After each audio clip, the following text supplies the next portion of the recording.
여러분 안녕하십니까. MBN 뉴스 와이드 10월 5일 금요일 순서를 시작합니다. 국회엔 지금 299명의 의원이 있죠. 그 가운데 아마도 이분이 요즘 가장 바쁘고 고민도 많을 것 같습니다. 야당을 설득해야 하고요. 동료 의원도 때로는 달래야 합니다. 청와대와 소통도 해야 하고 말이죠. 난데없이 몸싸움까지 휘말리기도 합니다.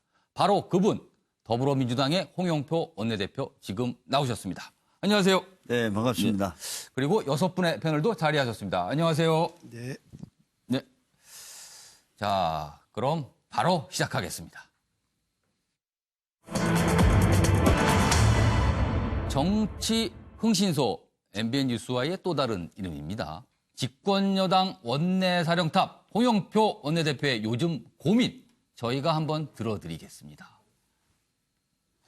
요즘 홍영표 원내대표의 고민은 과연 무엇일까요? 저희가 나름대로, 마음대로 추정해 봤습니다.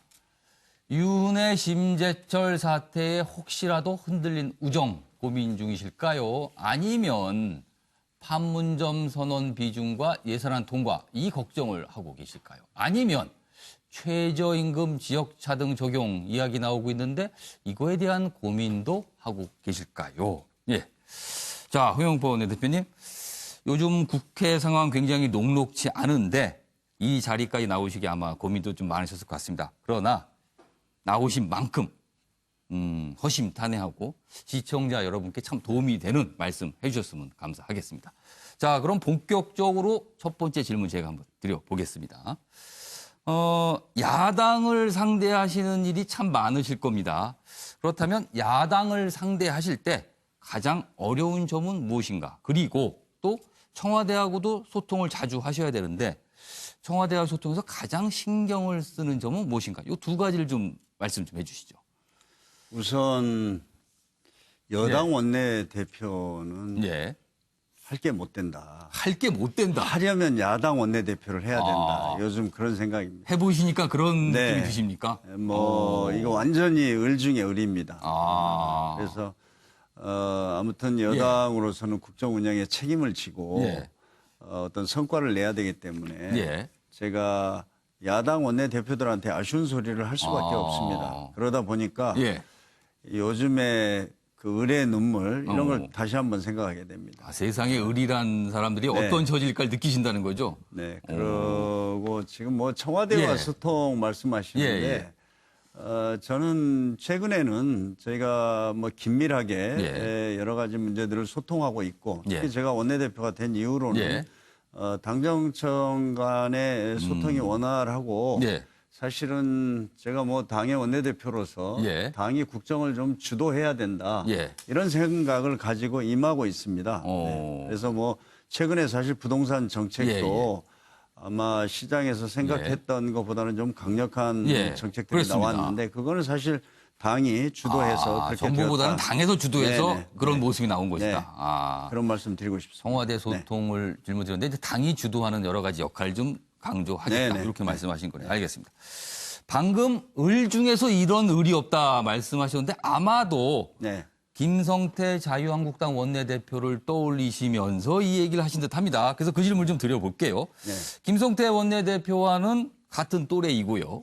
그리고 노동운동을 같이 했다는 공통점도 갖고 계시고 최근에는 밤에 소주회동도 한 걸로 알고 계신데 스스로 생각하시기에 김성태 대표와는 어떤 관계입니까? 사이가? 어떤 사이시라고 생각하십니까? 이제 밖에 알려진 것보다는 제가 뭐 노동운동을 같이 했던 건 아니고요.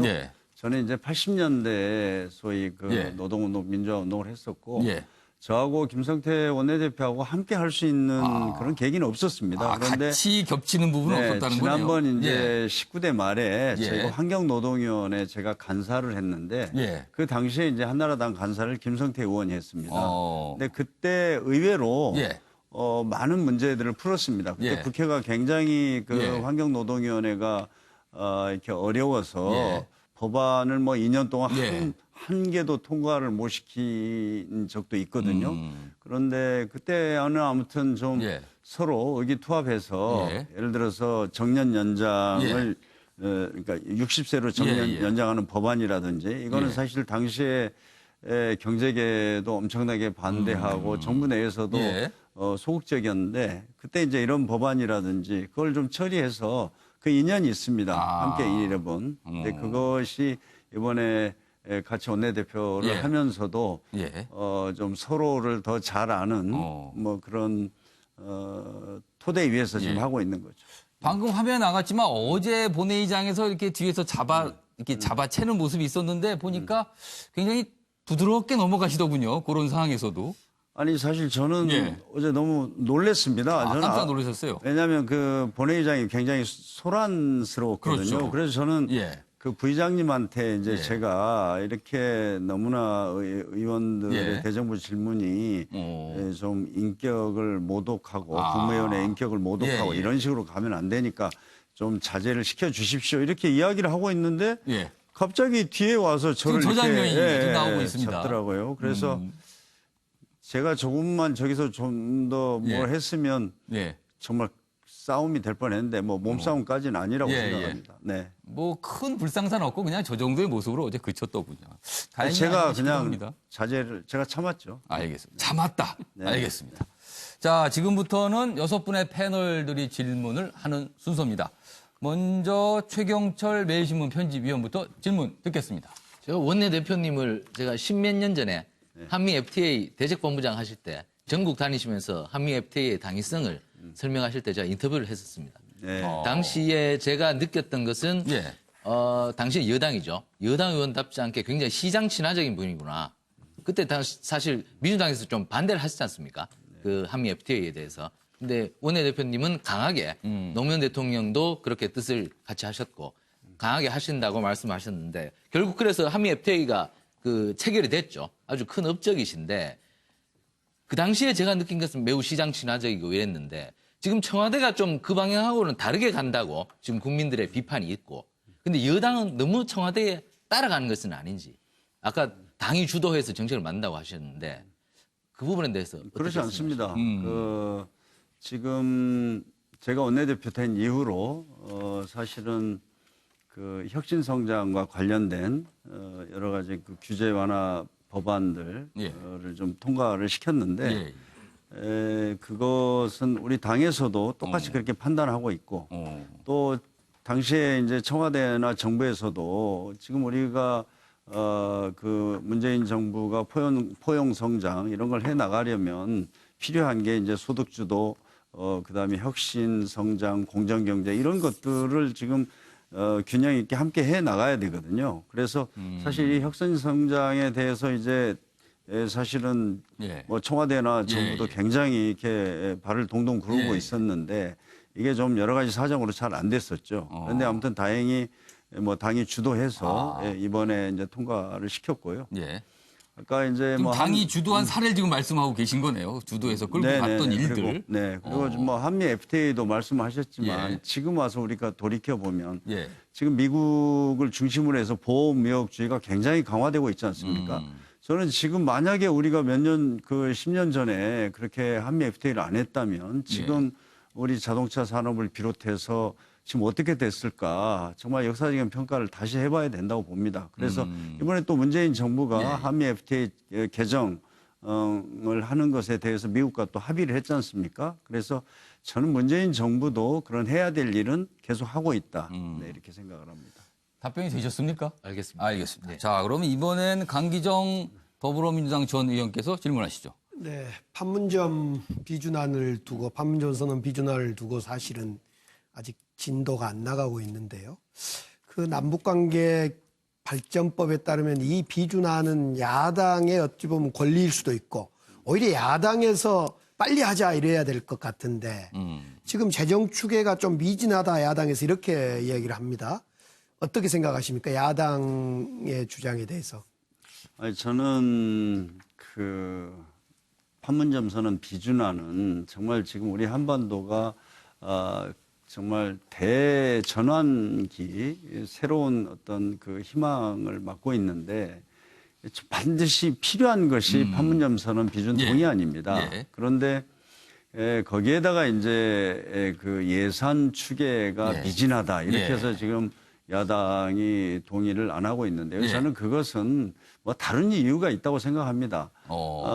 그 재정 추계 이 부분은 앞으로 내년도에 정확하게 필요한 예산만 지금 반영을 한 것이고요. 이게 이제 내년도에 좀 상황이 진전이 돼서 철도나 도로에 대한 인프라에 대한 어떤 초기적인 작업, 예를 들면 현장에 가서 측량을 하고 설계를 하고 이런 비용들을 반영한 겁니다. 그런 것을 거쳐야 정말 총액으로 해서 얼마가 될지를 정확하게 알 수 있습니다. 물론 추정한 것은 있죠. 추정한 것은 있는데 저는 뭐 그런 이유 때문이 아닌 것 아닌가 이렇게 보고요. 결국은 앞으로 남북 관계에서 필요한 예산은 단 한 푼도 국회 통제 없이 집행될 수가 없습니다. 그래서 저는 그 부분은 뭐 야당이 다 알고 있습니다. 어떻게 지금 국회에서 그 예산 심의권, 결정권을 가지고 있는데 국민의 세금을 어떤 그런 통제 없이 그냥 정부가 쓸 수는 없다. 그렇기 때문에 그 부분은 저는 기우라고 생각합니다. 그러니까 정확한 추계를 하기 위해서라도 초기에 예산이 필요하니까 이거는 좀 비준을 해줬으면 좋겠다. 이 말씀이신가요? 물론 지금 뭐 예를 들어서 북한의 인프라 전체를 하는데 얼마 정도 소요될 거다. 그런 얘기는 이미 정부에서 예를 들면 박근혜 정부 때도 많이 해놓은 게 있고요. 이게 추계별로 그다음에 편차가 너무 큽니다. 또 북한에다가 그렇게 투자를 하면은 그것을 어떤 그 효과. 토대로 해서 어떤 그 편익 효과가 뭐 몇 배 이런 식으로 다 나와 있는데 이제 사실 그 이야기를 안 하지 않습니까? 오히려 뭐 괜히 그 남북 관계에 대한 어떤 부풀리기를 한다 이럴 수 있어서 저희가 신중하게 말을 안 하는 건데 저는 국민들께서 지금 남북 관계가 진전이 되고 실질적으로 경제 협력과 그 성과들이 나타나기 시작하면 우리 한국 경제에 대해서 정말 새로운 어떤 블루오션이 되고 엄청나게 한국 경제를 도약시키는 그런 계기가 될 수 있다. 이건 뭐 국민들께서 체감하신다고 생각합니다. 야당한테도 이렇게 지금 설득을 하시나요? 만나면? 그렇죠. 아니, 근데 저는 뭐 그분들이 다 알고 있다고 생각합니다. 알겠습니다. 알고 있는데 어찌됐든 뭐 좀 하여튼 뭐 제가 거기까지 말씀드리지 않겠습니다. 결의안을 먼저 하자 이런 주장은 어떻습니까? 간단하게. 저는 이제는 결의안은 이제 한 단계가 이미 지났습니다. 판문점 선언을 4월 27일 날 했는데 그 이후로 지금 1차 북미 정상회담과 지금 7일이면 폼페오가 4차 방북을 하지 않습니까? 사실은 저는 엄청난 진전이 지금 물밑에서 이루어지고 있다 이렇게 봅니다. 그래서 아마 저는 뭐 국회 비준 동의안에 대해서 그렇게 걱정을 하지 않는 것이 지금 아마 이제 언제가 될지 모르겠지만 그 멀지 않습니다. 10월 말이나 뭐 11월에는 반드시 2차 북미 정상회담이 이루어지면 저는 그때 가면 야당이 그 판문점 비준 동의안을 반대할 그런 뭐 명분이 없어질 거다 이렇게 보고 있습니다. 그래서 알겠습니다. 뭐 좀 자, 시간이 벌써 빨리 흐르고 있네요. 23분, 6시 23분을 지나고 있는데 속도를 좀 내보도록 하겠습니다. 이번에는 윤기찬 자유한국당 부대변인께서 질문하시죠. 가장 기본적인 말씀 좀 여쭙고 싶은데요. 지금 이제 정치권에서는 북한이 비핵화를 해야 된다라는 것에 대해서는 뭐 당연히 이견이 없다 이렇게 정리를 해도 될 것 같은데 그 북한의 핵 보유 또는 북한의 비핵화가 우리 대한민국의 미국이 아닌 대한민국에 주는 어떤 의미, 영향 이런 거에 대해서는 대표님 어떻게 생각하시는지? 저는 우선 이제 사실 그 문재인 대통령이 지금 계속 추진하고 있는 그 북한의 비핵화와 통화 체제 이것은 아마 이제 국민들이나 야당에서도 그렇게 생각하실 겁니다. 과거에 좀 이런 문재인 정부나 진보 정부에 대해서는 진보 정부가 북한에 대한 비핵화나 특히 한미 동맹 이런 것들을 별로 고려하지 않고 관계 개선만 하는 거 아니냐 이런 우려가 많았었다고 생각이 됩니다. 그런데 지난 1년의 과정을 보면 절대 그렇지 않다는 것을 확인하는 과정이었다. 저는 이렇게 봅니다. 그래서 제가 원내대표 된 이후로는 적어도 지금 외교 안보 분야에 있어서는 좀 초당적인 협력 이런 것들이 진짜 필요한 시기다. 그렇게 해서 사실 지난번에 한번 오당 원내대표가 국회 사상 최초로 워싱턴도 방문해서 우리 통상 문제, 이 비핵화 문제를 뭐 논의한 바도 있습니다. 그래서 저는 앞으로 그런 것을 우리가 만들어 나가면서 적어도 지금 분단 70년 만에 찾아온 저는 뭐 마지막 기회라고 봅니다. 이런 상황에서도 북한의 비핵화 문제를 해결하지 못하면 저는 안 되기 때문에 저는 그 야당에서도 좀 과거와는 좀 다른 좀 자세로 이렇게 초당적 협력을 해주실 것을 계속 요청하고 있습니다. 알겠습니다. 이번에는 경제정책 관련 질문을 준비했습니다. 정태근 전 의원 질문하시죠. 아까 첫 번째 질문에서 홍 대표님께서 한미 FTA 말씀하시니까 제가 감회가 새로운데 사실은 민주당에서 지금 물리력으로 저지해서 제가 그때 합의 처리하자고 강행 처리하지 말자고 열흘을 단식을 했잖아요. 근데 이 비슷한 유형의 문제 중에 하나가 이 최저임금을 차등 적용하는 문제인데 요즘 사실은 서울에서 알바 경쟁률이 한 10대 1 됩니다.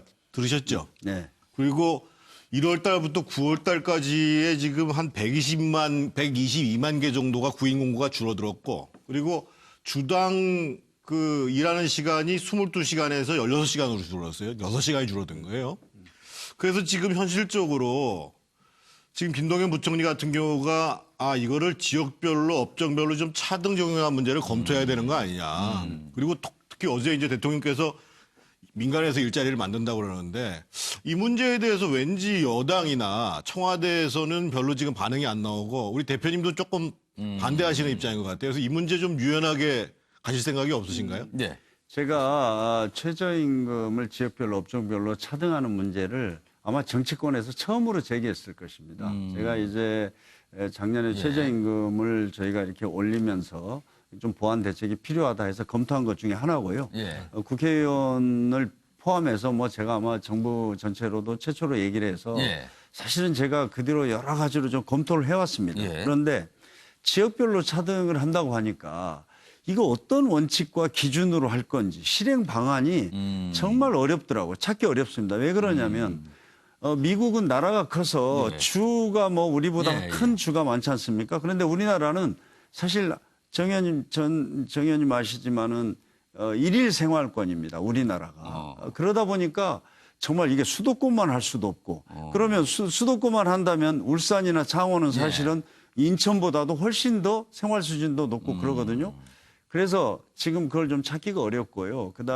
그래서 저는 정부에게도 지금 요구를 하고 있습니다만 계속 좀 저희가 검토를 해서 정말 객관적이고 합리적인 어떤 기준과 실행 방안을 찾아서 할 수 있으면 하는 것인데 지금 제가 한 1년 동안 전문가들하고도 굉장히 많은 고민을 했는데 그 지역별 차등은 정말 어렵다. 우리나라가 너무 좁고 업종별 차등은 어떻게 보세요? 그러니까 업종별도 사실 쉽지가 않습니다. 저희가 이제 산업별, 업종별이 있어서 이 문제도 같이 검토를 했는데 업종별도 이것이 지금 예를 들면 봉제업체라든지 서비스업이라든지 뭐 굉장히 많은데 어느 업종은 하고 어느 업종은 안 하는 것이 이게 굉장히 어려울 것 같고요. 그러다 보면 최저임금 자체가 그냥 그 제도 자체가 무력화될 수도 있어서 지금 뭐 또 다른 방법으로 또 여러 가지 고민을 해봐야 된다고 봅니다. 이제 전 세계적으로 이렇게 차등 하는 제도를 가진 나라가 많지 이제 않고요. 한 말씀만 드리면은요. 여당과 청와대에서 의지만 가지고 고용부하고 기재부한테 안을 만들려고 그러잖아요. 그럼 지역별로는 어려울지 몰라도 업종별로는 안을 가지고 나올 겁니다. 업종별로. 네, 하여튼 그래서 지금 고민해 보시겠습니까? 그러니까 정부와 제가 뭐 김동연 부총리하고도 뭐 또 고용노동부하고도 이야기를 해봤는데 저 나름대로 노력해봤는데 잘 안 찾아졌고요. 그래서 이 문제는 좀 더 그 실행 방안에 대해서 그걸 좀 우리 정부하고 당하고 검토해보자 뭐 이런 정도입니다. 네. 자, 이번엔 차지원 부산 카톨릭대 조빈 교수께서 질문하시죠. 예, 최근에 남북 정상회담 때 그 더불어민주당 이해찬 대표 또 민주평화당의 정동영 대표, 정의당의 이정미 대표가 함께 방북해서 뭐 남북 관계뿐만 아니라 또 아주 중요한 정치적 현안이라고 할 수 있는 선거구제, 선거법과 관련된 주요한 합의를 하셨다고 그래요. 그것이 바로 연동형 비례대표제를 다음 초기 총선부터 이제 적용하자는 건데 이와 관련해서 좀 제가 질문을 드리겠습니다. 간단히 세 가지 질문인데요. 먼저 원내 사령탑이신 홍영표 원내대표께서는 이해찬 당대표의 의견에 동의하시고 얼마만큼 이러한 합의를 관철하실 의지가 계신지 또 두 번째는 한국당이 여기에 대해서 강하게 반대하고 있는데 이걸 어떻게 돌파할 것인지. 세 번째는 이 지금 3당이 합의는 했지만 이 개헌과는 연계하지 않는다고 그랬습니다. 그걸 과연 개헌과 연계하지 않고 연동형 비례대표를 간철시킬 수 있을까? 이 세 가지 질문에 대해서 좀 답변해 이렇게 주시기 속도를 내서 바랍니다. 말씀을 해주시면 네, 좋겠습니다. 연동형 비례대표제는 뭐 저는 뭐 당연히 동의합니다. 그리고 사실 문재인 대통령도 대선 공약이었고요. 우리 민주당에서 오래 전부터 당의 그런 입장입니다. 그렇기 때문에 뭐 그 문제는 더 말씀 안 드려도 될 것 같고. 그다음 한국당에서도 이번에 선거법 개정에 대해서는 분명한 저는 의지가 있다고 생각합니다. 예. 물론 제가 현재까지 확인한 것은 연동형 비례대표제 플러스 좀 더 다른 어떤 선거 제도 이것을 좀 이야기할 것이다 이렇게 좀 예상이 됩니다만 저는 어느 정도 공감대는 있다 이렇게 보기 때문에 저희가 노력하는 것에 좀 달려 있다고 보고요. 예. 그다음에 개헌과의 문제는 일단 이번에 이제 저희가 후반기 원구성을 할 때 정개특위를 만들면서 개헌도 하는 정개특위로 가자고 야당들이 주장을 했습니다만 아시겠지만은 지난 5월 달에 국회에서 대통령이 발의한 개헌안을 좌절시켰습니다. 그렇기 때문에 이 선거법과 개헌안을 연계시켜서 이야기를 하다 보면 더 어려울 것 같습니다. 물론 이 선거법에 대해서 여야가 어떤 합의를 하고 그 과정에서 개헌도 필요하다는 어떤 문제인식에 도달하면 저는 뭐 개헌 문제도 할 수 있겠지만 이걸 전제로 해서 지금 국회에서 논의하기는 어렵다 이렇게 생각합니다. 알겠습니다. 자, 마지막으로 현구택 변호사 질문하시죠. 네네. 간단히 물어보겠습니다. 지금 어쨌든 심재철 의원 사건이 이제 폭로전은 끝나고 이제 법적 책임만 좀 남은 것 같습니다. 근데 그동안 진행이 이제 뭐 심재철 의원이 폭로하고 기재부에서 고발하고 청와대에서 반박하는 상황이 됐는데 당 차원에서는 혹시 직접 고발하실 의향은 없으신지, 그 다음에 아마 이게 그동안 이런 정치적인 문제에 대해서 법적인 문제가 되면 이제 나중에 뭐 예산안 통과라든지 이런 때 우리가 예산을 통과해 주니까 뭐 고소 취하 협조해 달라. 혹시 이런 걸 제시했을 때 어떻게 하실지. 네. 정부가 이미 그 고발 조치를 했기 때문에 뭐 네. 당에서 추가적으로 이런 것은 필요하지 않다고 봅니다. 그리고 저는 뭐 이 문제를 더 이상 국회에서 어떤 정쟁으로 끌고 갈 생각이 전혀 없습니다. 네. 지금도 여전히 심재철 의원께서는 국감을 준비하기 위한 정당한 활동이었다 이렇게 말씀을 하시는데 또 정부의 판단은 명백히 그 정보통신법이라든지 관련 법규를 위반한 불법 행위다 이렇게 판단을 하고 있어서 지금 그 문제는 그냥 사법기관에 맡기는 게 좋을 것 같고요. 그 다음에 뭐 저희들이 계속해서 말씀드렸습니다마는 이번에 어떤 국가 기밀에 해당하는 여러 그 자료들도 함께 지금 거기에 심재철 의원이 가지고 있기 때문에 이것은 빨리 반환을 하는 것이 좋다 이렇게 생각하고 있습니다. 사실 이번 파문과 관련해서는 정부의 재정 정보망인 D브레인의 보안이 허술하는 게 어떻게 보면 증명이 된 셈이거든요.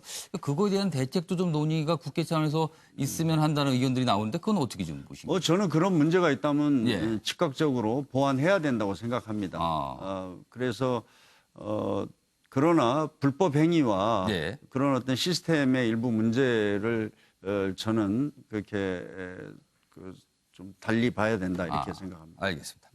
오늘 말씀은 여기까지 듣겠습니다. 시간이 금방 지나가네요. 아주 오늘 말씀 감사합니다. 네.